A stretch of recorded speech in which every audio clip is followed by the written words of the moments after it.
High, Arijit official ব্লগে একটা নতুন ব্লগ নিয়ে আবার চলে এলাম। বোলপুরেই আছি, পান্থনিবাসেই আছি। আর আজকে একটা ড্রোন সম্বন্ধে তথ্য দেবো, যে আমি যে ড্রোনটা নিয়ে কাজ করতে এসেছি এবং আমার যে ড্রোনের ক্যামেরাম্যান, তার সাথে আপনাদের একটু আলাপ করিয়ে দেবো। তো ওই আমার ক্যামেরাম্যান দাঁড়িয়ে আছে। শ্যাম, কেমন আছো? ভালো আছে। ওর সাথে আমি যখন বাংলাদেশ থেকে ফিরে আসি কলকাতায় ব্যাক করি, এটা সালটা হবে 2017 জানুয়ারি। 2017 থেকে মোটামুটি শাহানি আমার সব প্রজেক্ট করছে। আর ড্রোনের যা কাজ হয় ও ডাক পায়, মানে ওর সাথে এরম ড্রোনম্যান হয়ে গেছে। আমার জীবনের ড্রোনের সব কিছুই শানের হাতে। ওর ভালো খারাপের দায়িত্ব আমি ওর উপরে ছেড়ে দিয়েছি। ও খুবই একটি ব্যস্ত অপারেটর ড্রোনের, ওকে পাওয়া খুব মুশকিল। আজকে আমরা একটা নতুন ড্রোনে কাজ করব। আচ্ছা শান, এইটা আমরা আগে কি ড্রোন দিয়ে কাজ করতাম? আগে আমরা ফ্যান্টম ছিল, ফ্যান্টম 4 প্রো ছিল, ফ্যান্টম 4 প্রো দিয়ে আমরা কাজ করতাম। এরপরে যেহেতু ফ্যান্টম 4 মানে অনেকটা বড় এবং মানে ক্যারি করতে খুব অসুবিধা, এবং তার থেকে এখন ম্যাভিকের যে সিরিজগুলো ডিজিআই বের করেছে আর কি, সেগুলো অনেকটা মানে কম্প্যাক্ট এবং কোয়ালিটি অনেক বেটার। আমি দেখতেই পাচ্ছি যে ওই মানে ফ্যান্টমের ক্ষেত্রে একটা বিশাল জায়গা, স্পেস অ্যাকোয়ার করতে ট্রাভেল করার সমস্যা হতো। এটা একদম খুব ফ্রেন্ডলি একটা স্পেস, একদম ছোট। এবার যদি আমি দুটোর কোয়ালিটিকে জাজ করি, তো কোয়ালিটির ক্ষেত্রে দুটোর পার্থক্য তোমার মানে কি মনে হয়েছে? কোয়ালিটি ফ্যান্টমের থেকে অনেকটাই মাচ বেটার।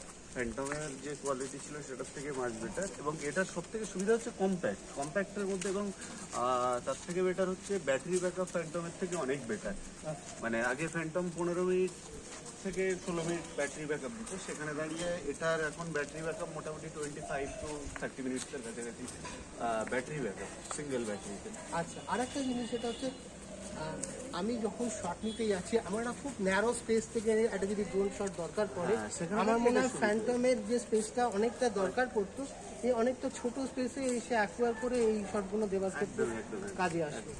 তো এইটার একবার একটা যদি আমরা একবার ওড়াই, মানে অন শট যদি এটাকে দেখানো যায়। অবশ্যই অবশ্যই।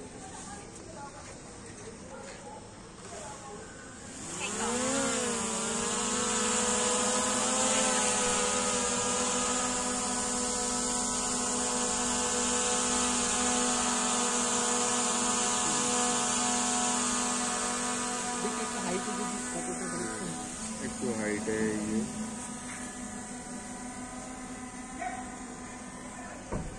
মানে যে কোনো স্পেসটাও খুব কমটাও লাগে একদমই। আর লাইট কতটা কনজিউম করে, মানে লো লাইট কতটা? এইটার লো লাইট ফ্যান্টমের থেকে অনেক বেটার। এটা মানে ফ্যান্টম যে কোয়ালিটি দিত তার থেকে অনেকটাই বেটার লো লাইট।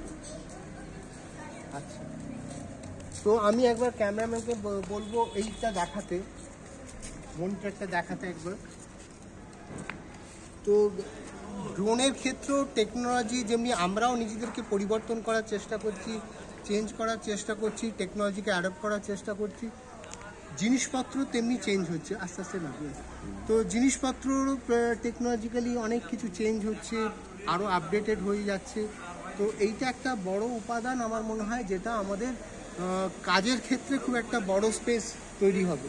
একদম একদম একদম।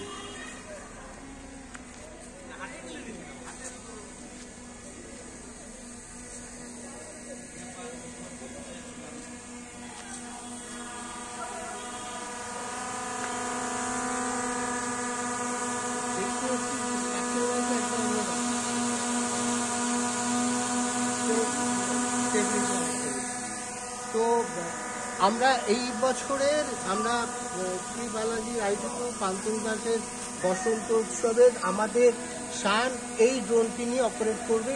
ম্যাজিক মডেল নাম্বার কত? এটা ম্যাভিক। তো আমরা এই ড্রোনে আমরা কাজ করব, এবং তার অপারেশন আপনারা যারা আমাদের আগের ভিডিওসগুলো দেখেছেন, আপনারা বুঝতেই পারবেন কতটা কোয়ালিটির তফাৎ হচ্ছে বা উন্নত হচ্ছে।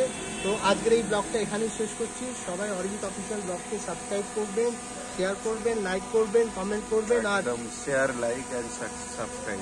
একদম একদম, দেখুন শানও বলে দিয়েছে। আর আমার যে মেইন চ্যানেলটা আছে অরিজিৎ অফিসিয়াল ইউটিউব চ্যানেলটা, ওটাও অতি অবশ্যই সবাই সাবস্ক্রাইব করবেন। ভালো থাকুন, দেখতে থাকুন অরিজিৎ অফিসিয়াল ব্লগ।